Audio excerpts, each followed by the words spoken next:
welcome to Good Enough Garage. In today's video, we're gonna go a little more in depth into how we actually remove the dash and the center console from the Volvo. I haven't been able to find any videos like this yet on the internet, so I figured I'd make one. So let's go over to the bench and I'll show you where to start.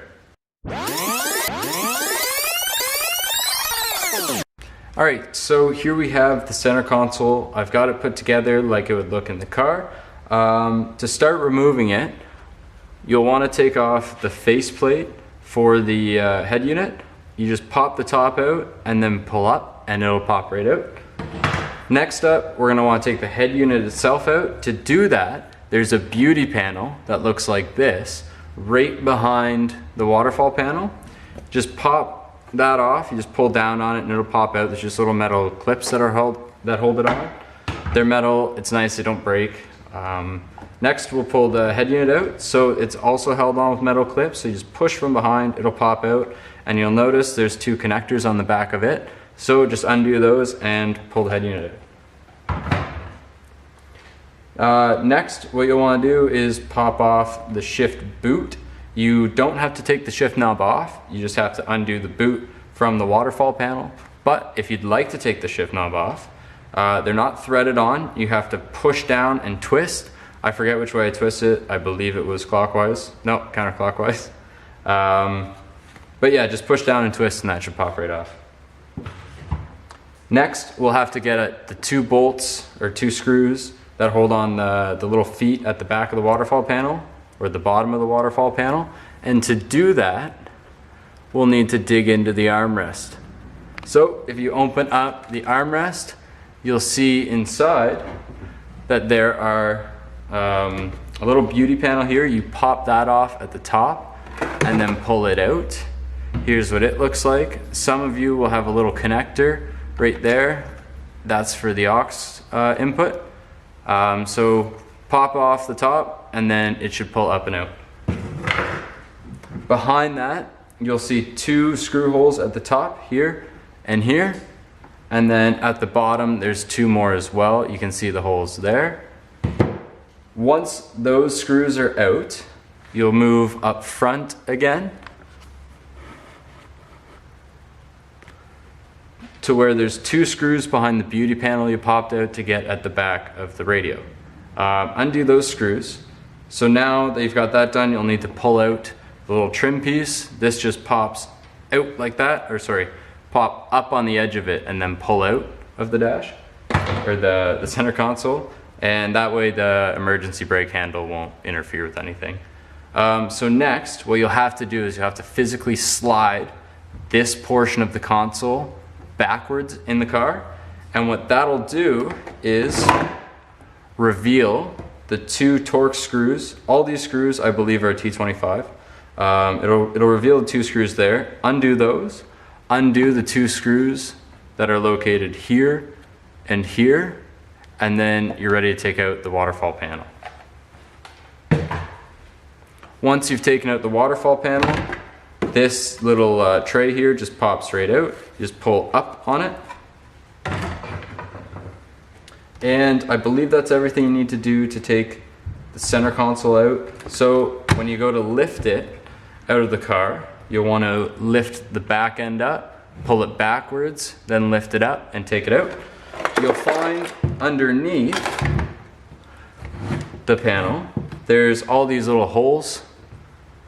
So what that is that you'll see the wiring harness running down it, and they're just little plastic push pins that hold the wiring harness on. So unplug that, unplug your cigarette lighters here and here. And yeah, the console should come out. Here we have the glove box assembly. This is the next thing I removed before I actually removed the whole dash cover. So if you go ahead and you open the glove box, you'll find it gives you access to these three screws. Those I believe are T25s as well. I think most of the things are T25s. And on the inside, you'll pull out the little rubber mat that sits in there. Pull that out and it'll reveal two more screws here and here. Pull those out as well. Now the dash or the glove box will come part way out, and you'll be able to access the two plug connectors here and here One's for your footwell light, one's for the actual glove box light itself. Yeah, so then just pull that out of the dash and put it to the side. What you'll be left with is this piece here. It'll just sit, it'll be what's left over when you remove the glove box, and there's a screw here, a screw here, a screw here, and one there. I believe they're T25s. Undo those 4, pull that out, put it aside with the glove box. Here's what it looks like when it's all one piece. With the center console and glove box removed, we can move on to the driver's side of the car and remove the beauty panel that is under the steering column. To do that, there are 2 screws here and here. This is oriented upside down, so it's under the car where your feet would go. There's a little light that illuminates your footwell. And then on top, there's a screw hole there, and that's all that holds this on. You're ready to pull that out. Underneath, you'll find there's 2 plugs. One for the temperature sensor and one for that footwell light.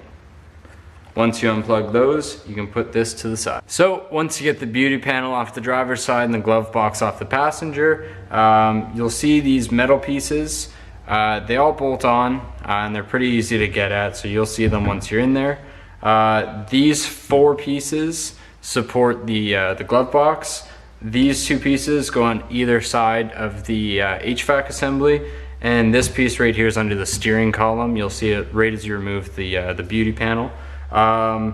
If you ever take these out, I suggest painting them. They're just bare metal, and as you can see, they rust.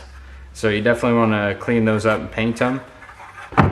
And I also removed the CD player.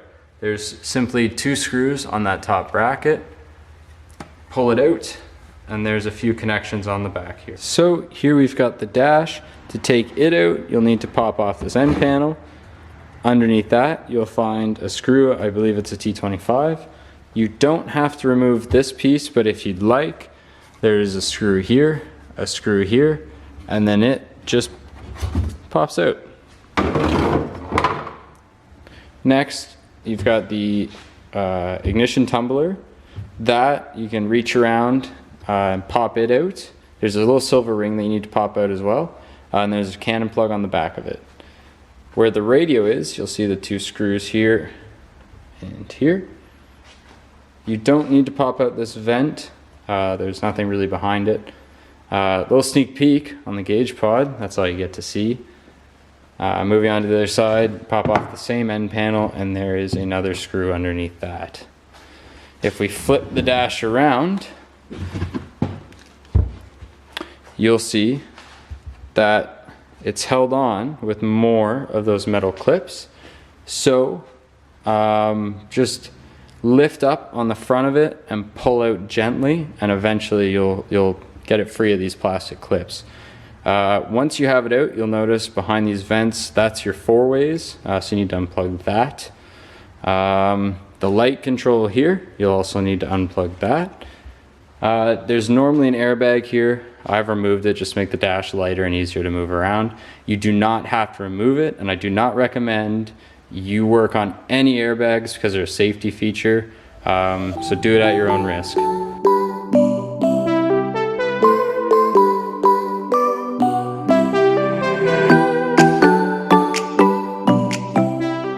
A little behind the scenes at Good Enough Garage. Currently we're taking a time lapse of me pulling out the dash structure. I had to actually go with my wife. She's done this before on our parts car, so I guess she's kind of the expert in it, even though we're going farther than we've ever gone. This car is impossible to work on. It's so hard to work on. I really don't know why, but I can hazard a guess. If you'll notice, every freaking part, or pretty much every freaking part of this car says FOMOCO on it. Ford Motor Company. It even says it on the damn strut towers. Everywhere. Everywhere in this car. So for those of you that are working on these, you can buy Focus parts, Mark II Focus RS and ST I believe, as well as the Mark I Mazda Speed 3s. Their suspension parts all fit. The Focus RS is the same engine as this car, I believe. Same transmission, all that stuff too. So all those bolts should bolt on.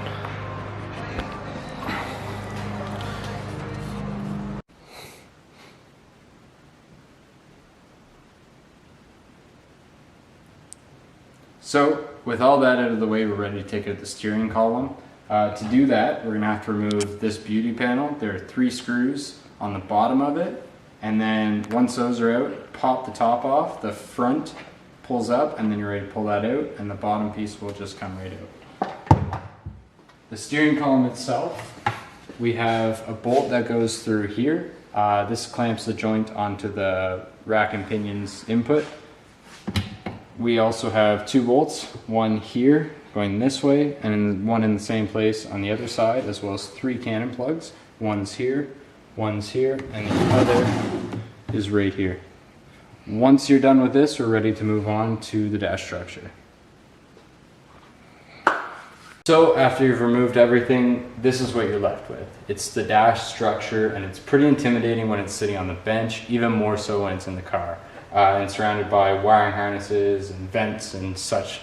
And it's really not as hard as you may think. I ended up removing a lot of bolts that I actually didn't have to.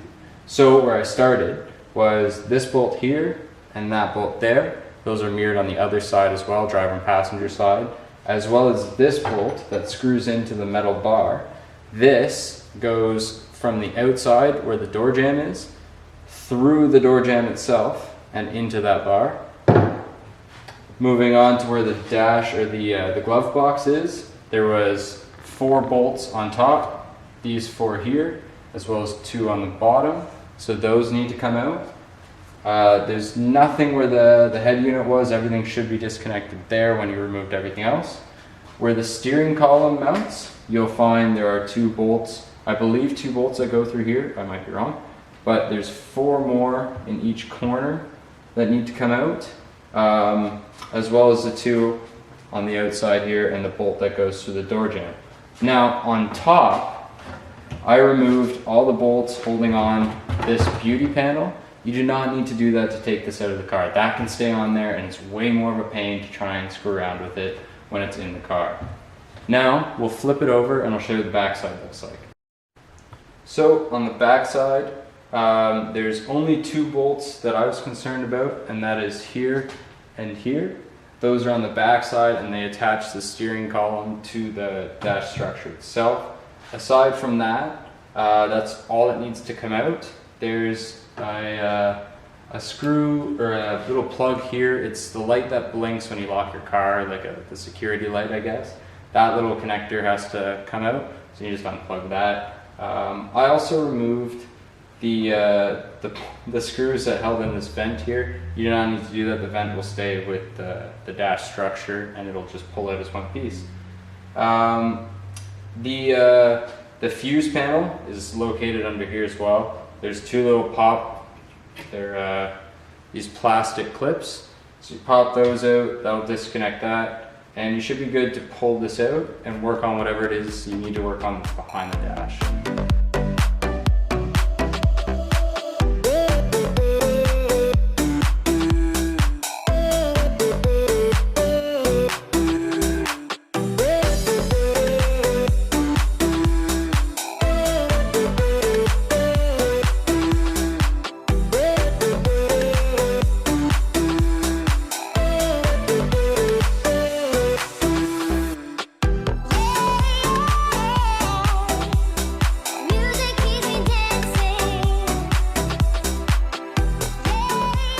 So with everything removed, you're left with nice access to the firewall as well as the HVAC unit.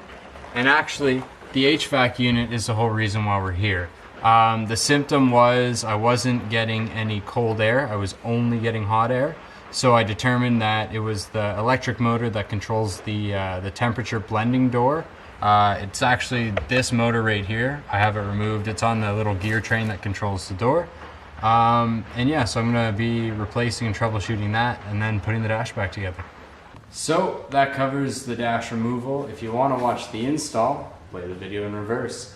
If you have any questions about the things we do on the channel or even about the dash removal, feel free to leave a comment and we'll see you in the next video.